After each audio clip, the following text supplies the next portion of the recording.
Баршаңызға сәлем, арнама қош келдіңіздер.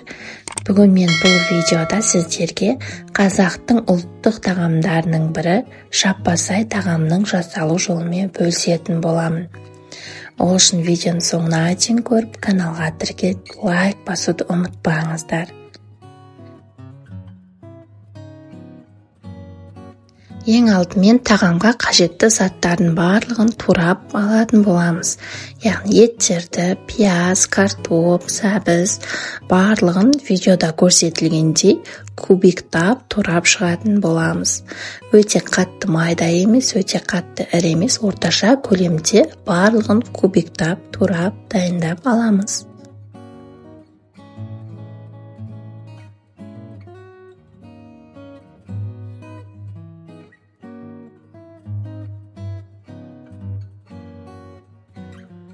Келесі кезекте қызып тұрған қазанымызға көбірек май құйып, ең алдымен еттерімізді қызарғанша қуырамыз.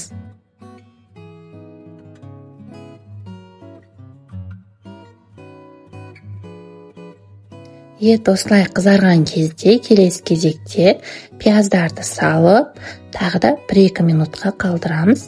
Содан соң сәбізімізді саламыз, тағы да барлығын жақсылап араластырамыз дағыны.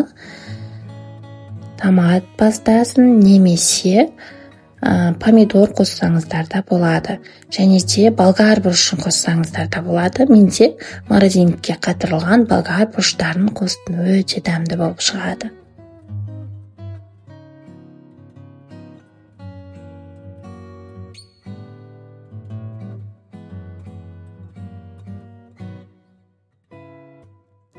Және де соңғы кезекте картоптардың барлығын салып, жақсылап бір араластырамыз дағыны.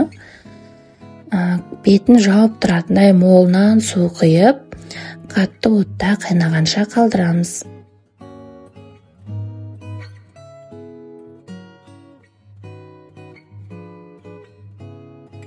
Тағамымыз міне осылай қайнай бастаған кезде дәміне қарай тұзымызды, өзіңізге ұнаған кез келген дәмдеуіштерді қоссаңыздар болады, және де бұрыш қоссаңыздар болады. Барлығын салып, баяу отта жарты сағатқа қалдырамыз. Сол аралықта қамыр дайындайтын боламыз.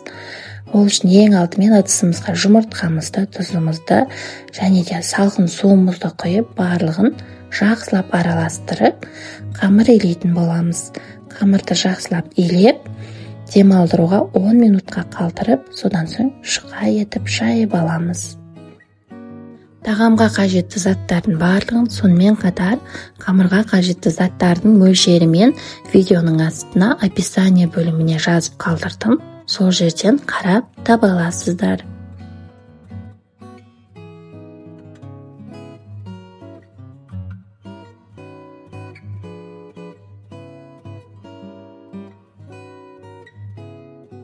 Қамырымызды осылай жұқалау етіп жайып аламыз дағыны.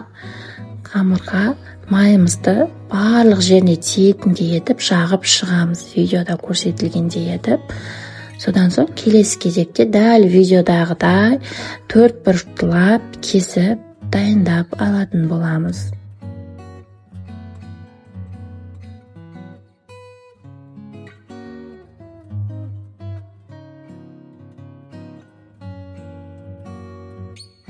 Келесі кезекте біздің қайнап тұрған қазанымыздағы тамаққа осылай майланған бетін тамаққа қаратып, қамырларды орналастырып шығатын боламыз. Барлығын дәл видеода көрсетілгендей кезек-кезек орналастырып, жарты сағатқа баяу отта қалдыратын боламыз. Жарты сағаттан соң осылай тағамдарыңыз дайын болады. Қамырлар бір-біріне жабыспай, өте керемет шығады.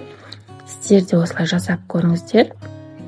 Осылай қамырлардың барлығын бірінші алып, ыдысымызға орналастырып аламыз. Содан соң подливын құйып, дастарханымызға ұсынатын боламыз. Міндетті түрде осылай жасап көріңіздер. Баршаңызға ұнайды деген ойдамын. Өте ерекше, дәмі керемет тағамдардың бірі. Міндетті түрде жасап көріңіздер. Өзіңізге, отбасыларыңызға ұнайды деген ойдамын. Егер видео ұнап жатса, каналға тіркеліп, лайк басып, комментарий жазуды ұмытпаңыздар. Және де кем-кетіктер болып жатса, оны комментарий бөліміне жаза кетіңіздер. Келесі рецепттерді жіберіп алмас үшін қоңыраушаны басып қойыңыздар. Менімен болғандарыңызға рахмет. Баршаңызға ас болсын.